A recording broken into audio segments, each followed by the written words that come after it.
नमस्कार साथियों, आगे बढ़ते हैं और हम बात करते हैं एनसीईआरटी मैथ्स क्लास 10 एनसीईआरटी अध्याय नंबर 5 समांतर श्रेणियों से प्रश्नावली 5.2 एक्सरसाइज 5.2 से आज का हमारा अगला क्वेश्चन है क्वेश्चन नंबर 13।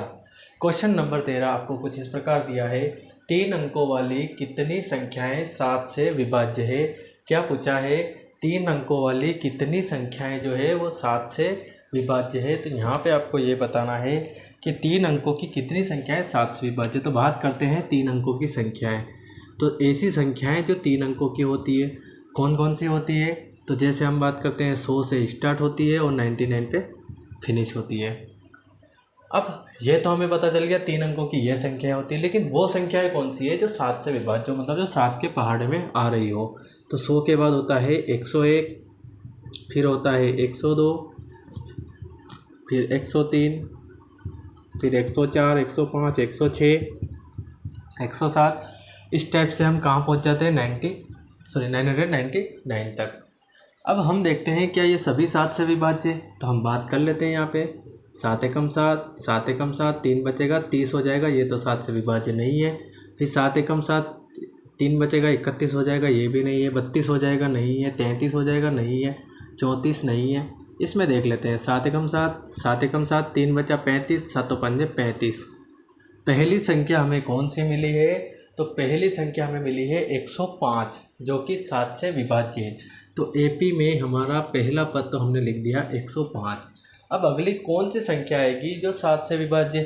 तो सिंपल सी बात है, 105 में 7 जोड़ दो आप तो 112 हो जाएगा। ठीक है, क्योंकि 7 जोड़ेंगे तभी तो 7 से विभाज्य होगी। अगली संख्या 119 हो जाएगी। ठीक है, इस टाइप से आपने एपी बना लेनी है। ठीक, लेकिन क्या 999 जो लास्ट इसका अंतिम पद है वो भी 7 से विभाज्य है। तो हम इसको भी ट्राई करते हैं है या नहीं। तो देख लेते हैं। तो 999 को जब 7 से काटेंगे या डिवाइड करेंगे, 7 एकम 7, 2 बचेंगे 29, 7 चौक 28, 1 बचेगा, फिर 7 दूनी 14, कितना बच गए 5 एक्स्ट्रा में बच रहा है यहाँ पे। ठीक है, कितना बच रहा है 5। अब 5 अगर एक्स्ट्रा में बच रहा है मतलब कि इसमें 5 अलग से आ रहा है, मतलब ज़्यादा आ रहा है। तो 5 को ही क्या कर देते हैं हम माइनस कर देते हैं। अब अगर हम 999 में से 5 को माइनस करते हैं तो 994, इसको 7 से विभाज्य कर लो। 7 एकम 7, 7 एकम 7, 2 बचेंगे 29, 7 चौक 28, 1 बचेगा, 7 दूनी 14। तो देखो यहाँ पे 142 बार में ये कट जा रहा है, मतलब अंतिम पद आपका क्या हो गया 994। कितना हो जाएगा 994। तो यहाँ पे हमने बना दिया 3 अंकों से विभाज्य होने वाली संख्या है, 3 अंकों की संख्या है जो 7 से विभाज्य। अब हम देख लेते हैं इसमें हमारे पास है क्या क्या। ठीक, तो सबसे पहले हमारे पास 105 हमको प्रथम पद नज़र आया है। क्या लिखेंगे प्रथम पद a बराबर 105। फिर हम इसमें से पिछले में से अगला करके सारवंतर निकाल सकते हैं।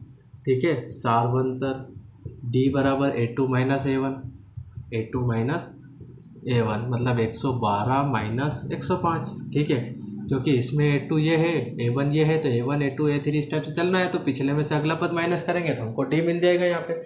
ठीक, तो d बराबर कितना हो जाएगा 112 माइनस 105 हो जाएगा 7। ठीक है, उसके बाद हम देख लेते हैं क्या, और हमें क्या दिख रहा है अंतिम पद हमें नज़र आ रहा है यहाँ पे। तो ये भी लिख लेते हैं, अंतिम पद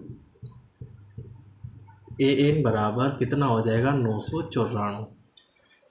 तो गाइस हमारे पास यहाँ पे a अवेलेबल है, d अवेलेबल है, an अवेलेबल है। तो क्या नहीं है, अगर हम बात करें सूत्र की तो हमारे पास सूत्र ये वाला है a plus n minus 1 into d. a हमारे पास है, d हमारे पास है, an हमारे पास है, तो क्या नहीं है n, मतलब n आपको यहाँ पे ज्ञात करना है। कर लेते हैं, कोई दिक्कत नहीं है। इसी सूत्र में हम मान रख लेते हैं। ठीक है, ये आपको कैसे पता चलेगा। तो देखो सबसे पहले आपको जो भी दिया है लिख लो। इस एपी में से आपने क्या क्या बना लिया था, यहाँ तक आपने बना लिया था। ठीक है, इसके बाद आपने सूत्र यूज़ किया। चूँकि इसमें काफ़ी अच्छी बात तो ये है कि इसमें 2 ही सूत्र लगते हैं, एस एन वाला और ए एन वाला। एस एन आपका 5.3 के लिए बना है, ए एन आपका 5.2 के लिए बना है। अब 5.2 का ही सवाल है यहाँ पे, तो हमको ये भी पता है ए एन लगेगा। अब ए एन का हमने सूत्र लगा लिया है। सूत्र में हमने देख लिया क्या क्या अवेलेबल है।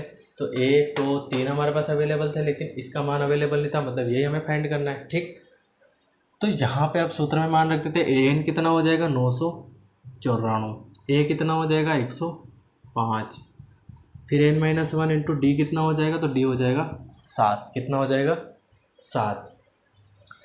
तो यहाँ से हम क्या करते हैं इसको, तो सबसे पहले तो 105 को उधर भेज देते हैं क्योंकि यहाँ पे इसकी कोई ज़रूरत नहीं है। तो ये हो गया 105 बराबर हो जाएगा n-1 इंटू 7। ठीक, 994 में से 105 हम यहाँ पे माइनस करेंगे, तो 14 में से 5 माइनस करेंगे तो कितना हो जाएगा, तो हो जाएगा 9। फिर 8 में से 0 माइनस करेंगे तो ये 8, और फिर 9 में से 1 गया तो 8 बराबर n-1 इंटू 7। तो यहाँ पे भी हम आगे हल कर लेते हैं, 7 का अंदर गुणा कर लेते हैं, तो 7 का n में गुणा कर लेंगे तो हो जाएगा 7n। फिर 7 का 1 में गुणा करेंगे तो 7 एकम 7। ठीक है गाइस, अगले स्टेप में -7 को उधर भेज दीजिए आप, तो अगले स्टेप में -7 उधर जाएगा तो हो जाएगा प्लस का। अब इन दोनों को जोड़ देंगे यहाँ पे, तो ये कितना हो जाएगा, तो ये हो जाएगा आपके 8 9 6 = 7। ठीक है गाइस, अब हमें n का मान निकालना है, तो 7 इसके गुणित में, तो गुणित वाला तो बटे में जाता है, तो 7 को बटे में भेज दो आप, तो यहाँ पे भेज देंगे बटे में। 7 एकम 7, 7 एकम 7, 1 बचेगा 19, 7 दूनी 14, 5 बचेंगे, 7 8 56।